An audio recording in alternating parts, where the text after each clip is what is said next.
सत्य वचन, अमर वचन, जीवित वचन, दिव्य वचन, सत्य वचन, अमर वचन, जीवित वचन।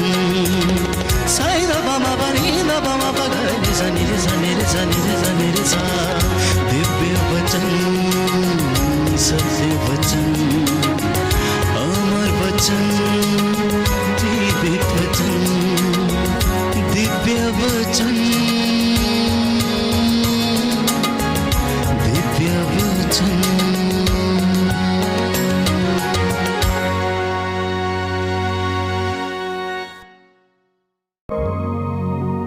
प्रभु से कहना कि प्रभु मेरी पीड़ा का अंत क्यों नहीं होता।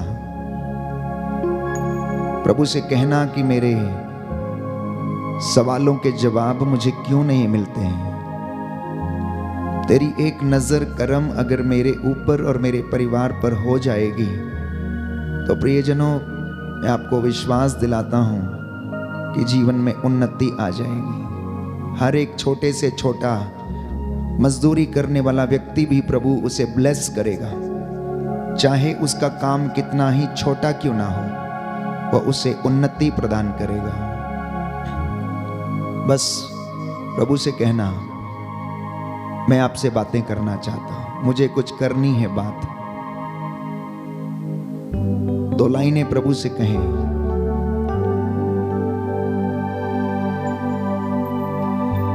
मुझे कुछ करनी है बात,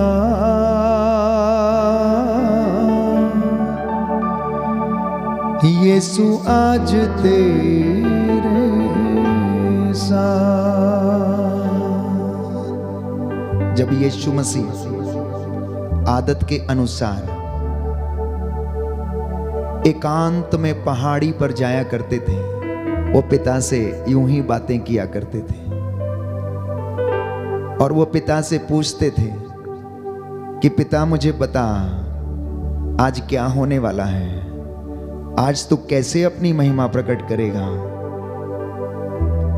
और पिता, प्यारे भाइयों और बहनों, मैं समझता हूं कि जब यीशु एकांत में प्रार्थना करता था तो यीशु को ढारस बंधा के भेजते होंगे, यीशु चिंता ना कर, मैं तेरे साथ रहूंगा। जब तू कोढ़ी को आशीर्वाद देगा मैं साथ रहूंगा, लाजर को जिंदा तू करेगा, उस वक्त मैं मौजूद रहूंगा।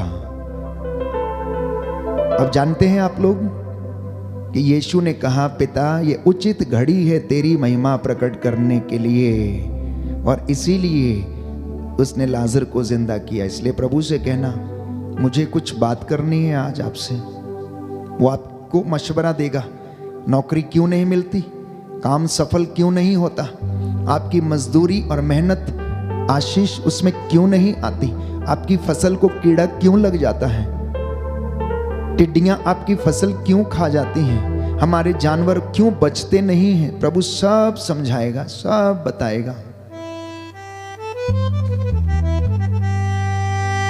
मुझे कुछ करनी है बात, यीशु आज तेरे साथ। मुझे कुछ करनी है बात, यीशु आज तेरे साथ। मैं जानता हूं बहुत सारे लोगों के आंसू इस वक्त निकल रहे हैं, क्योंकि प्रभु आपको बता रहा है, बेटा बेटा, ओ बेटी, तू इस जगह पे अधूरा है, तू इस जगह पे अधूरी है। तू जानना चाहता है कि तेरे जीवन में आशीष क्यों नहीं है, बरकत क्यों नहीं है, तू जा और मेरे पीछे चल, अपना क्रूस उठा और मेरे पीछे चल।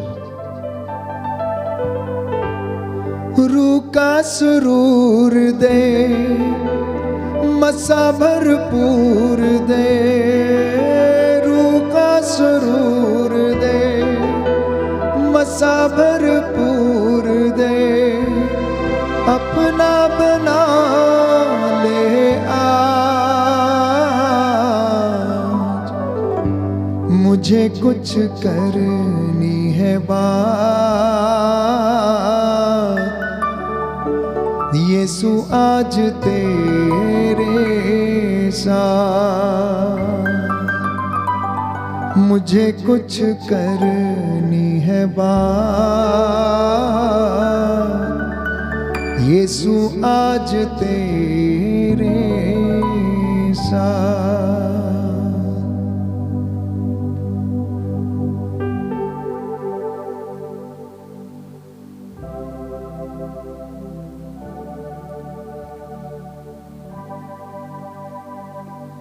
Hallelujah, hallelujah, hallelujah. यीशु की स्तुति हो, यीशु की स्तुति यीशु हो। को धन्यवाद, यीशु को धन्यवाद। यीशु की आराधना हो, यीशु की आराधना। यीशु की महिमा हो, यीशु की महिमा। यीशु को धन्यवाद। यीशु को धन्यवाद। Hallelujah, hallelujah. Hallelujah, hallelujah. Hallelujah, hallelujah. Hallelujah, hallelujah. Hallelujah. Hallelujah.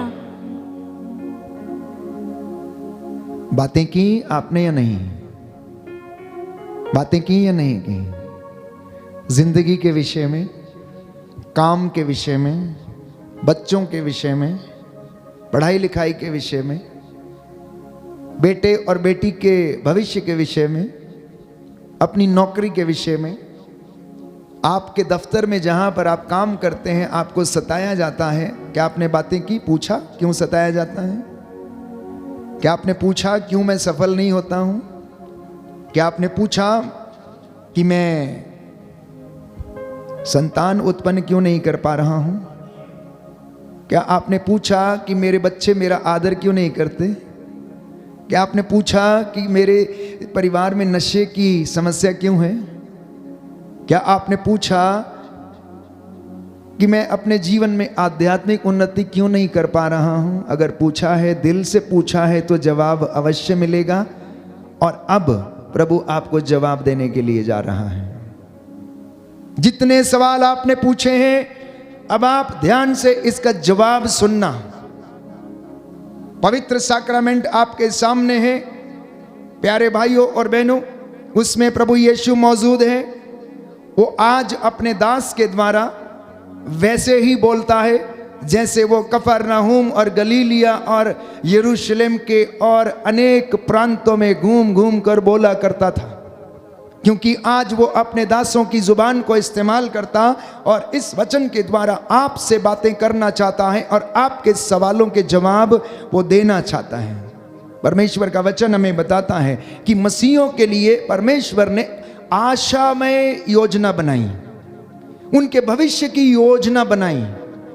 और कहता है यिर्मयाह नबी के ग्रंथ में अध्याय 29 पद संख्या 11 में कि मैं तेरे लिए तेरे आशामय भविष्य की योजनाओं को बनाता हूं। जब तू मुझे पुकारेगा, जब तू मुझे ढूंढेगा, तो मैं तुझे मिल जाऊंगा और मैं तुझे ऐसी महान और रहस्यमयी बातें बताऊंगा जिनको तू अभी नहीं समझता है। You do not know, you don't understand now, but you will understand.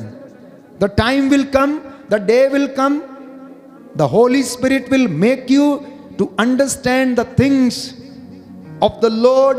जो आपसे वो कहना चाहता है वो आपको बताएगा। और कहता है अगर तुम विश्वास करोगे, अगर तुम उसे स्वीकार करोगे, अगर तुम उसे ग्रहण करोगे, तो मैं तुम्हारा भाग्य पलट दूंगा। बोलो आमीन, आमीन। Hallelujah, hallelujah. यीशु की स्तुति हो, यीशु की स्तुति हो। यीशु को धन्यवाद, यीशु को धन्यवाद। यीशु की आराधना हो, यीशु की आराधना। यीशु की महिमा हो, यीशु की महिमा। यीशु को धन्यवाद। यीशु को धन्यवाद। Hallelujah, hallelujah. हालेलुया। हालेलुया। तो मसीहों को परमेश्वर ने किसके लिए बुलाया? उज्जवल भविष्य के लिए, आशामय जीवन के लिए, निराशा के लिए नहीं। जीवन देने के लिए बुलाया, मारने के लिए नहीं। उन्नति के लिए बुलाया, अवनति के लिए नहीं। ऊपर उठने के लिए बुलाया, नीचे गिरने के लिए नहीं बुलाया। परमेश्वर ने आपको चुना, उसने अन्य राष्ट्रों से आप लोगों को अलग किया क्योंकि वो आपसे प्रेम करता था। लेकिन इजराइली एक गलती कर गए। इजराइली एक गलती कर गए। इजराइलियों को जब वो मिस्र की दास्ता में थे, परमेश्वर ने 10 बड़े चमत्कार दिखाए। फिरौन ने भी वो चमत्कार देखे। और 11वां चमत्कार प्यारे भाइयों और बहनों, लाल सागर में परमेश्वर ने रास्ता बनाकर इजरायलियों को वो चमत्कार दिखाया। वो 11वां चमत्कार था। लेकिन इसके बावजूद भी वे लोग ईश्वर की बातों को समझ नहीं पाए। इतने बड़े बड़े चिन्ह और चमत्कार दिखाने के बावजूद प्यारे भाइयों और बहनों, वे लोग परमेश्वर पर भरोसा करने में असमर्थ रहे। एक छोटी सी समस्या आ गई। समस्या यह थी कि वे लोग बोलते बहुत ज्यादा थे, और दूसरी समस्या यह थी कि वे निंदा करने में पीछे नहीं हटते थे, और तीसरी समस्या यह थी कि वे मूसा को बार बार उसका अनादर करते थे। चौथी बात यह थी कि वे लोग ईश्वर पर भरोसा नहीं करते थे, और वो लोग कहते थे कि हम यहां पर मर जाएंगे, तू हमें यहां पर क्यों लेकर आया है? अच्छा यही था कि हम मिस्र की गुलामी में थे, वहां हमें मोटी मोटी हड्डियां और मांस खाने को मिलता था, हमारा पेट भर जाता था। लेकिन हम यहां पर क्या कर रहे हैं? मर रहे हैं, भूखों मर रहे हैं। वे लोग निराश हो गए, और प्रभु को अच्छा नहीं लगा। प्रभु को अच्छा नहीं लगा। यही बात मेरे और आपके जीवन में भी है। हम नित्य प्रतिदिन चमत्कार देखते हैं, लेकिन हमारी जुबान बंद नहीं रहती है। ईर्ष्या, द्वेष, निंदा, वाद विवाद, वचन के प्रति, ये वचन ऐसे है, वो वचन ऐसे है, ये कलीसिया ऐसे है, वो कलीसिया ऐसे है। अरे भाई, कलीसिया कोई सी भी हो, वचन तो एक है, आत्मा तो एक है, प्रभु यीशु एक है। आप इन सारी बातों को भूलकर उस पवित्र त्रित्व में, पिता ईश्वर में, पुत्र परमेश्वर में और पवित्र आत्मा में विश्वास करेंगे तो आप उद्धार पाएंगे। और इसके विषय में प्यारे भाइयों और बहनों, बाइबल हमें बताती है, संत पौलुस तिमोथी को लिखता है कि आप लोग वाद विवाद में ना पड़े। ईश्वर का वचन प्यारे भाइयों और बहनों वाद विवाद का विषय नहीं है। Word of the Lord is not a matter of debate. The word of the Lord is not a subject of debate, but it is to be honored and to be trusted and believed. और तब आप देखेंगे आपके जीवन में ये वचन काम करेगा। क्योंकि संत पौलुस कहता है, बहुत सारे लोग इन बातों के विषय में वाद विवाद करते करते अपना विश्वास खो बैठे हैं। और आज ऐसी लोगों की दुनिया में कमी नहीं है, जो इसमें खामियां खोजते हैं, जो केवल वाद विवाद करने में लगे रहते हैं कि ये कैसे, वो कैसे, ये कहानी है, वो कहानी है। प्यारे भाइयों और बहनों, यही बात परमेश्वर इजरायलियों को क्या करना चाहता था? याद दिलाना चाहता था। लेकिन वे लोग माने नहीं, वे लोग माने नहीं। और प्रभु ईश्वर ये कहता है, बाइबल हमें बताती है, गणना ग्रंथ अध्याय 14 पद संख्या 28 में आपके लिए मैं पढ़ूंगा कि ये लोग कब तक मेरी निंदा करते रहेंगे? ये लोग कब तक मेरी निंदा करते रहेंगे? प्रभु का वचन कहता है प्यारे भाइयों और बहनों, क्योंकि प्रभु उनसे नाराज था। प्रभु उनसे नाराज था क्योंकि वह लगातार उसकी निंदा कर रहे थे। सुनिए ध्यान से, book of Numbers chapter 14 verse 28, गणना ग्रंथ अध्याय 14 पद संख्या 28। उन्हें यह बता दो, प्रभु कहता है, अपने अस्तित्व की शपथ, मैंने तुम लोगों को जो बातें कहते हुए सुना है उन्हीं के अनुसार मैं तुम्हारे साथ व्यवहार करूंगा। कहता है, मैंने तुम्हें जो बातें कहते हुए सुना है मैं उन्हीं बातों के साथ तुम्हारा न्याय करूंगा, उन्हीं बातों के साथ मैं तुम्हारे साथ व्यवहार करूंगा। इसके पहले वचन में पद संख्या 26 से मैं आपके लिए पढ़ूंगा। प्रभु ने मूसा और हारून से यह कहा, मैं कब तक इस दुष्ट समुदाय की शिकायतें सहन करता रहूं? मैं इजराइलियों से अपनी शिकायतें सुन चुका हूं, मैं इनके ही शब्दों के द्वारा इनके साथ व्यवहार करूंगा।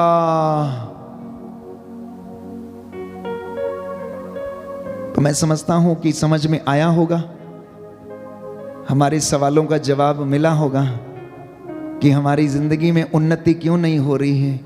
क्योंकि परमेश्वर हमारी ही बातों के अनुसार हमसे व्यवहार कर रहा है। हम जैसा बो रहे हैं वैसा काट रहे हैं। हम जैसा बो रहे हैं वैसा ही काट रहे हैं। इसलिए प्यारे भाइयों और बहनों, हमारे जिंदगी में अगर अच्छा बो रहे हैं तो अच्छा हो रहा है, बुरा कर रहे हैं तो बुरा हो रहा है। इस विषय में आज प्रभु ने जो वचन दिया है प्यारे भाइयों और बहनों, वो ये है कि मेरे इन बच्चों से कहो, जो बुराई करता है उसे उससे हानि होती है, यद्यपि वह नहीं जानता कि वह कहां से आती है। Book of Sirach chapter 27 verse 30, प्रवक्ता ग्रंथ अध्याय 27 पद संख्या 30। जो बुराई करता है उसी से हानि होती, यद्यपि वह नहीं जानता कि वह कहां से आती है। घमंडी का उपहास और अपमान किया जाएगा और प्रतिशोध घात में बैठे हुए सिंह की तरह उसकी प्रतीक्षा करता है। जो धर्मियों के पतन पर आनंदित हैं वे स्वयं जाल में फंसेंगे और वे मृत्यु से पहले वेदना से धुल जाएंगे। Hallelujah, hallelujah. हे प्रभु यीशु, हे प्रभु यीशु, मेरे जीवन में, मेरे परिवार में शांति आ जाए, शांति आ जाए, चंगाई आ जाए, चंगाई आ जाए। Hallelujah, hallelujah, hallelujah, hallelujah. तो इजराइलियों की जीभ बड़ी कड़वी थी, इसलिए परमेश्वर उनके साथ वैसे ही क्या कर रहा था, व्यवहार कर रहा था।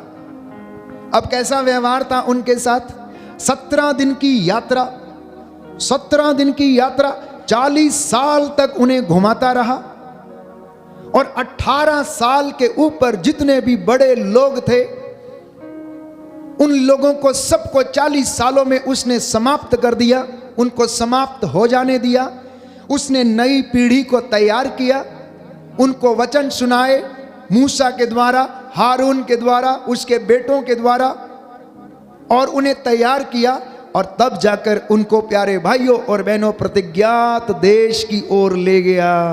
17 दिन की यात्रा, 40 साल तक। क्यों? क्योंकि वो चाहता था कि ये शुद्ध हो जाएं। वो चाहता था कि मिस्र की गुलामी में रहकर जो तंत्र मंत्र और अनेक प्रकार की बुराइयों को इन्होंने सीखा है, इस मरुभूमि में ही उसका दमन हो जाए और ये उससे आजाद हो जाएं। अपनी जीभ के कारण वे दोषी पाए गए। इसलिए प्रभु का वचन ये कहता है, ये कब तक मेरी निंदा करेंगे? निराशा का शब्द या डर या मृत्यु के विषय में वे लोग बोलते रहते थे, हम तो मर जाएंगे। निराशा उनके ऊपर पड़ी हुई थी। वहां उनका धर्माचरण जो था वो समाप्त हो गया। दे लॉस्ट देयर राइचियसनेस, जो थोड़ी बहुत राइचियसनेस थी वो उन्होंने निंदा करके समाप्त कर दी। आज विश्वासी के जीवन में भी कहीं ना कहीं पर कलीसियाओं में ये सबसे बड़ी बीमारी है प्यारे भाइयों और बहनों, निंदा करने की, प्रभु का वचन छोड़कर एक दूसरे की निंदा करने की। मैं बड़ा, वो छोटा, मैं बड़ा, ये छोटा, ये ऐसा, वो वैसा। आप छोड़ दीजिए इन सारी बातों को, क्योंकि इससे आपका पतन होगा, उत्थान होने वाला नहीं। और परमेश्वर आज यही वचन कलीसियाओं से कहता अपने दास के द्वारा, ये कब तक मेरी निंदा करते रहेंगे? ये कब तक मेरी आज्ञा का उल्लंघन करेंगे? कब इन्हें होश आएगा? इसलिए बाइबल कहती है, स्तोत्र संख्या 120 पद संख्या 2 से 4 में, ए कपटी जिह्वा, तुम्हें कौन सा दंड दिया जाए? तुम्हें तुम्हारे साथ और क्या किया जाए? द सामिस्ट सेंस कि एक कपटी जीभ, तुझे कौन सा दंड दिया जाए? तू पूरे शरीर को कंट्रोल करती है, इंसान की पूरी जिंदगी के ऊपर तेरा अधिकार है और तू इसे चलाती है, इसे तोड़ती है, इसे मरोड़ती है। और बाइबल कहती है इस जीभ के अंतर्गत श्राप और आशीर्वाद दोनों हैं। इस जीव के अधीन श्राप और आशीर्वाद दोनों हैं, भलाई और मृत्यु दोनों इस जीव के अधीन हैं। इसलिए मसीह लोग, चुने हुए लोग, विश्वासी लोग आशीर्वाद के लिए बुलाए गए हैं, लोगों को ब्लेस करने के लिए बुलाए गए हैं। इसलिए प्यारे भाइयों और बहनों, प्रभु का वचन कहता है प्रज्ञा ग्रंथ अध्याय 28 पद संख्या 22, प्रवक्ता ग्रंथ अध्याय 28 पद संख्या 22। बहुतों को तलवार के घाट उतारा गया, किंतु जीभा ने कहीं अधिक लोगों का विनाश कर दिया है। जीभ ने कहीं अधिक लोगों का विनाश कर दिया है।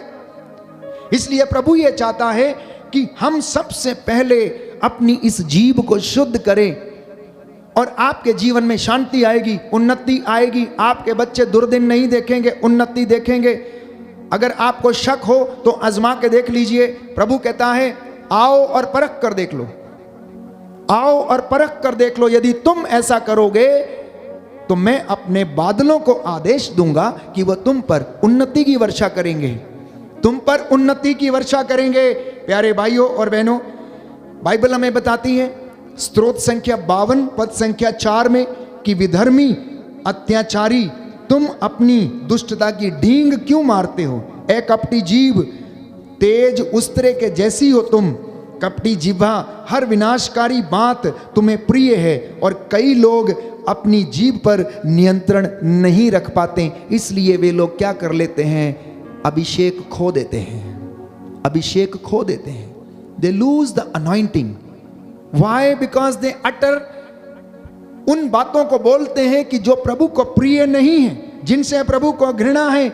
इजरायली जीभ खराब होने के कारण 40 साल तक मरुभूमि में भटकते रहे। बताइए और कोई कारण था? बाइबल में आप ढूंढ सकते हैं, बहुत सारे कारण होंगे, लेकिन सबसे बड़ा कारण जो था उनकी जीभ खराब थी।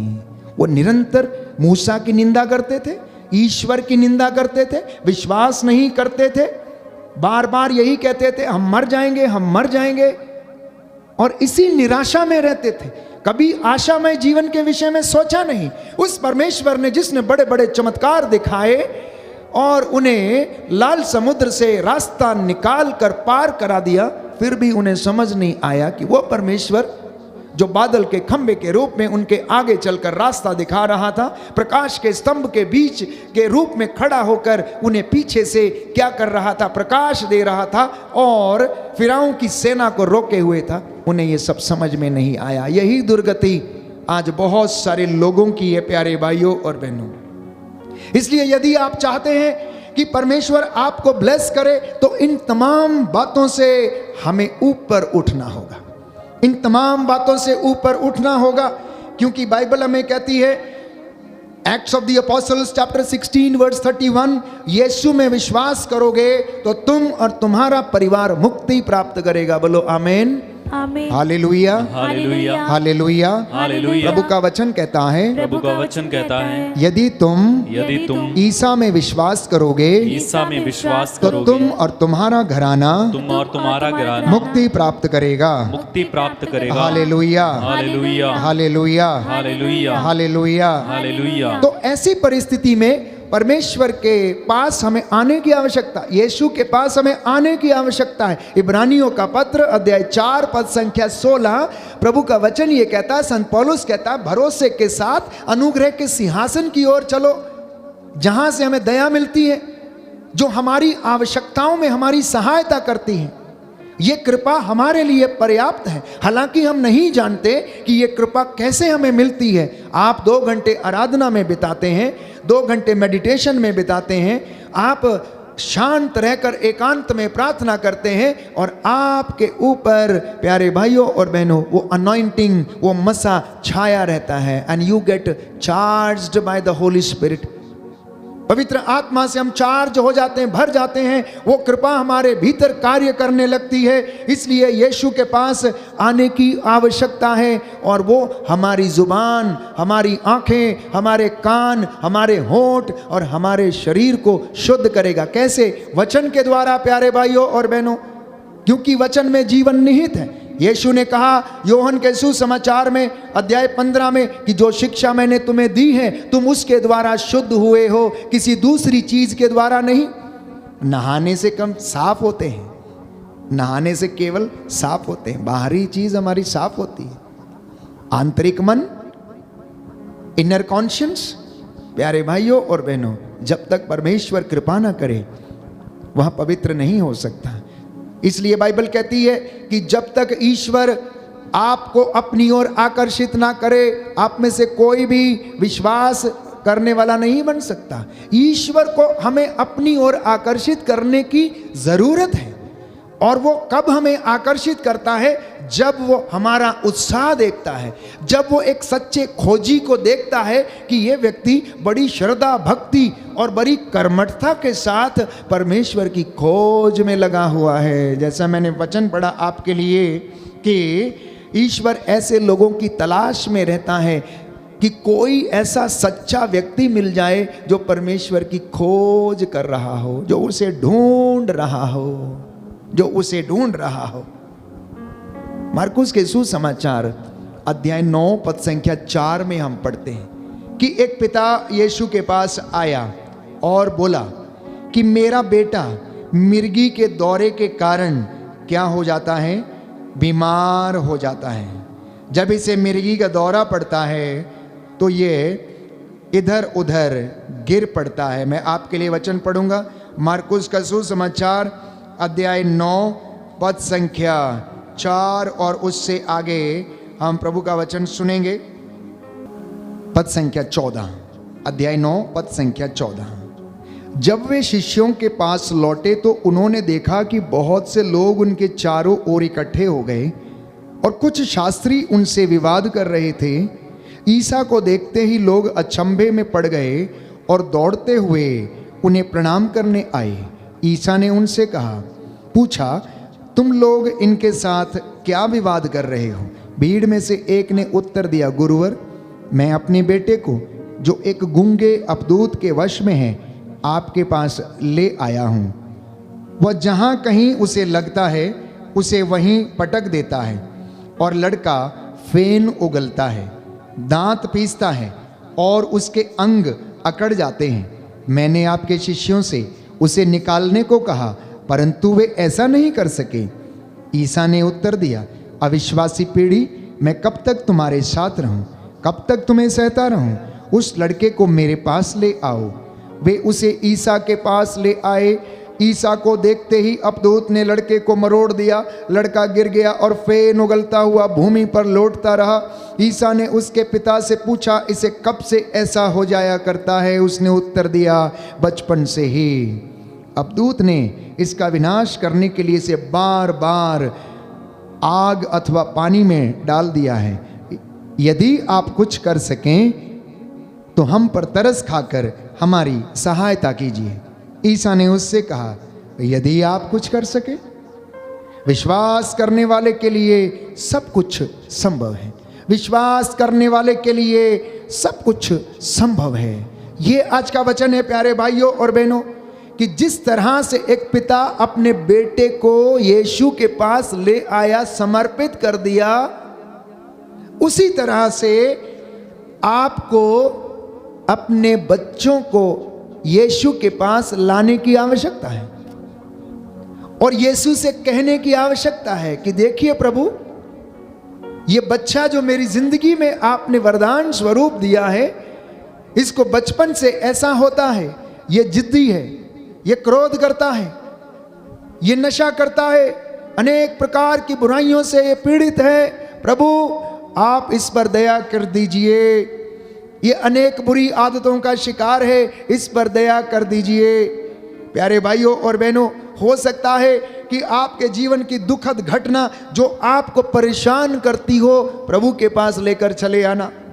प्रभु से कहना कि अपना हाथ इसके ऊपर रख दे और ये चंगा हो जाएगा। हो सकता है यह दुख आपके जीवन में हो कि आपको प्यार नहीं मिला, हो सकता पति का प्यार नहीं मिला, हो सकता पत्नी का प्यार नहीं मिला, हो सकता माँ का प्यार नहीं मिला, हो सकता है कि पिता का प्यार नहीं मिला है, तो प्रभु के पास चले आना और वो आपको चंगा कर देगा। हो सकता है आपके बच्चे अच्छी पढ़ाई नहीं कर रहे हों, हो सकता है आप अपनी जिम्मेदारियों को अच्छे से पूरा नहीं कर पा रहे हो, तो प्रभु के पास आना। हो सकता है प्रार्थना आप नहीं कर पा रहे हैं, प्रभु के पास आने की आवश्यकता है प्यारे भाई और बहनों। तभी वो हमारे जीवन में कार्य कर सकता है, तभी वो हमारे जीवन में कार्य कर सकता है। दो चीजें जरूरी हैं, या तो हम प्रभु के पास चले और या फिर हमें लेकर जाया जाए। दोनों इंपॉर्टेंट हैं। समझ में आ रहा आप लोगों को?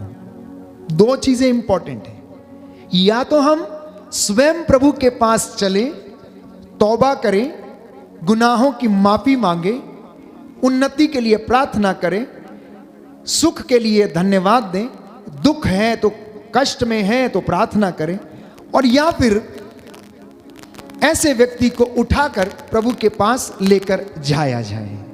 ये दोनों ही बातें थी। और तीसरी और भी ज्यादा महत्वपूर्ण बात है कि प्रभु तरस खाकर आपके घर में आ जाए, प्रभु तरस खाकर आपकी परिस्थिति में आ जाए।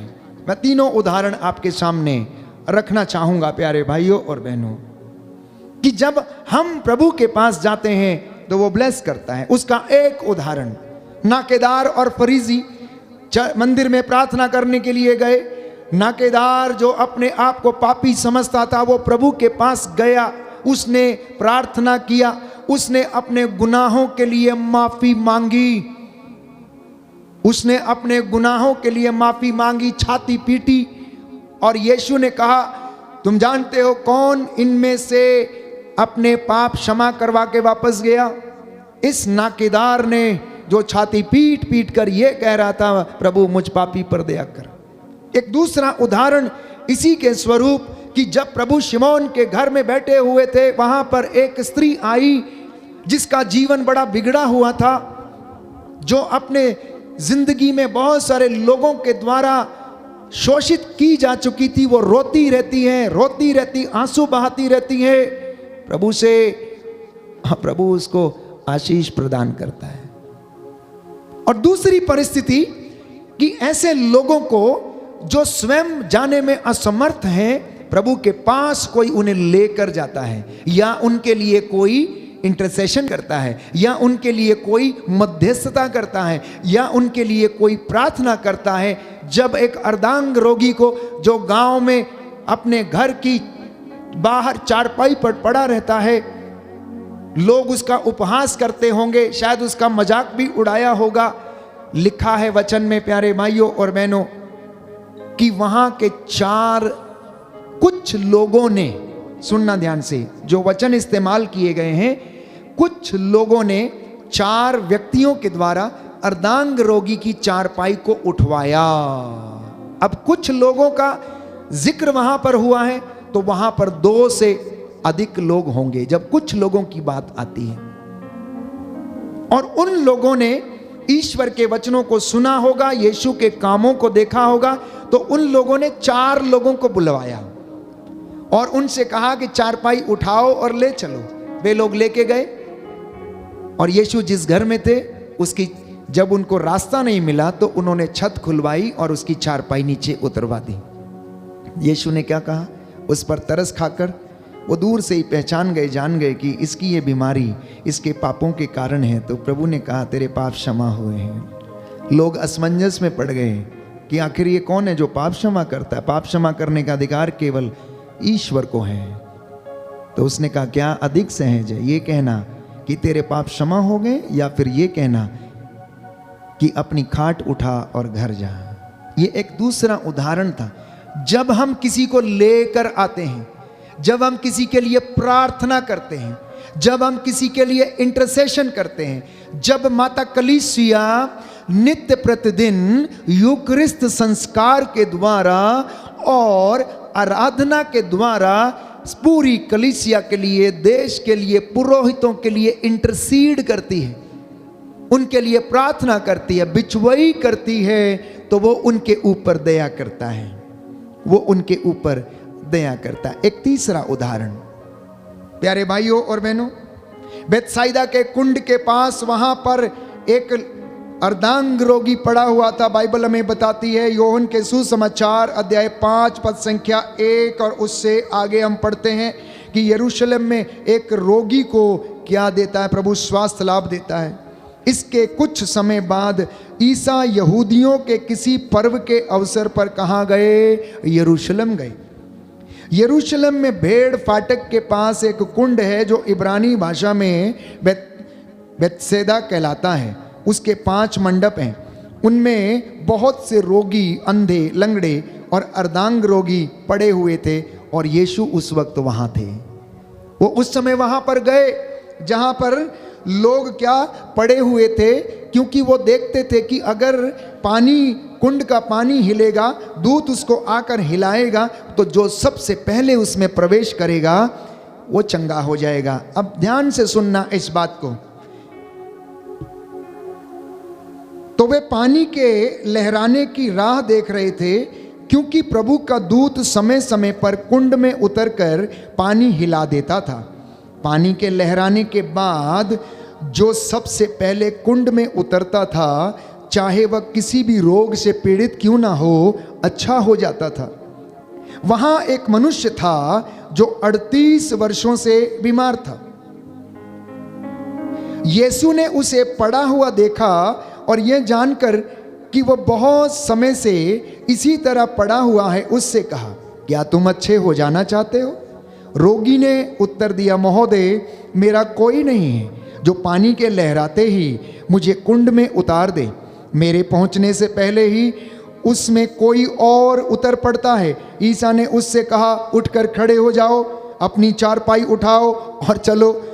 उसी क्षण वह मनुष्य अच्छा हो गया और अपनी चारपाई उठाकर चलने फिरने लगा। बोलिए आमीन, हालेलुया, हालेलुया, हालेलुया। हालेलुया। हे प्रभु यीशु, हे प्रभु मैं आपको धन्यवाद देता हूँ। मैं आपको धन्यवाद देता आप मेरे जीवन में आप मेरे अनेक चिन्ह और चमत्कार अनेक चिन्ह और चमत्कार प्रकट करते हैं। प्रकट करते हैं। Hallelujah, hallelujah, hallelujah. हालेलुया।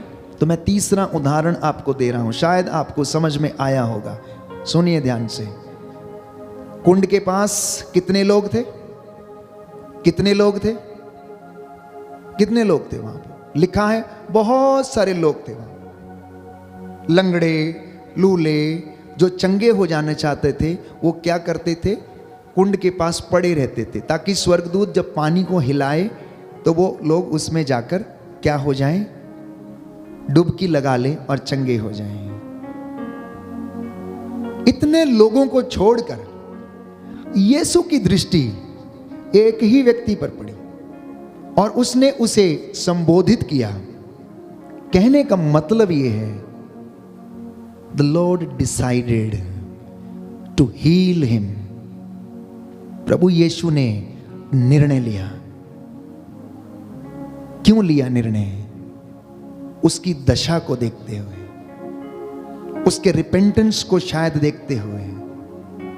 हो सकता है वो बहुत आर्त निवेदनों के साथ वहां पर पड़ा हो सकता है जैसा उसने कहा कि मेरा कोई नहीं है, उसकी मजबूरी थी कि उसका कोई नहीं था जो उसको उठाकर कुंड में डाल दे। तो जिसका कोई नहीं है उसका प्रभु है। ये प्रभु यीशु ने यहां पर प्यारे भाइयों और बहनों सिद्ध किया कि जिसका कोई नहीं है उसका मैं हूं। और यीशु ने निर्णय लिया, इतने लोगों को वहां पर छोड़कर उसने इस 38 बरस के अर्धांग रोगी को चंगा किया। कुंड में जाने की जरूरत ना पड़ी। उसने कहा, उठो और चलो। और उसी क्षण प्यारे भाइयों और बहनों वो उठ बैठा। तो जब प्रभु निर्णय लेता है आपको चंगा करने का, आपको ब्लेस करने का, तो कोई भी नहीं रोक सकता है। When he decides to bless you, no one can stop, my dear brothers and sisters.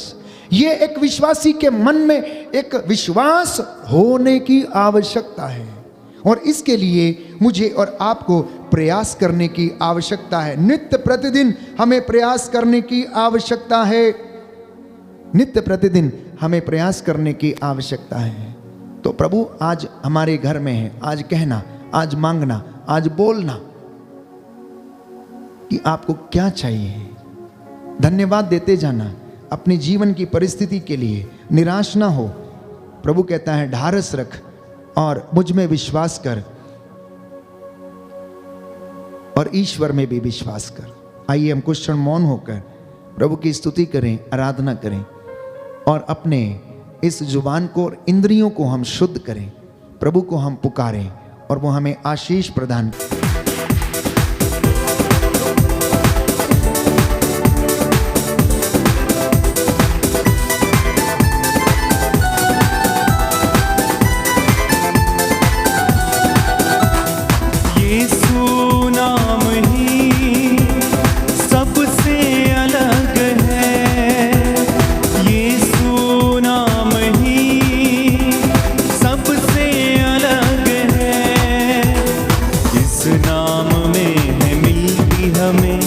शांति और प्रेम, इस नाम में है मिलती हमें शांति और प्रेम। यीशु नाम ही सबसे अलग है, यीशु नाम ही सबसे अलग है। जो जितना इस नाम को गुनगुनाते हैं, दर्द की गहराइयों में चैन पाते हैं। जो जितना इस नाम को गुनगुनाते हैं, दर्द की गहराइयों में चैन पाते हैं। यीशु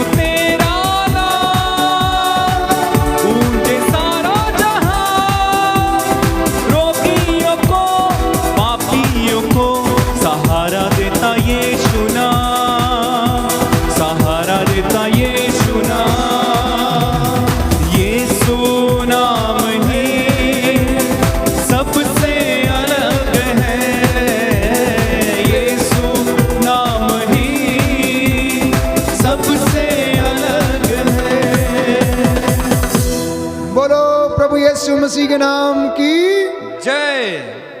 सबको जय यीशु की। प्रभु आपको आशीष दे। जो आज का जो वचन हमने सुना है वो हमारे जीवन में 100 गुना, 60 गुना और 70 गुना फल लाए। मेरी आपसे गुजारिश है कि आप इस लिंक को मित्रों के साथ अवश्य साझा करें और नित्य प्रतिदिन हमारे साथ मिलकर प्रभु की आराधना करें और प्रभु आपके परिवारों को उन्नति प्रदान करेगा, आध्यात्मिक उन्नति प्रदान करेगा।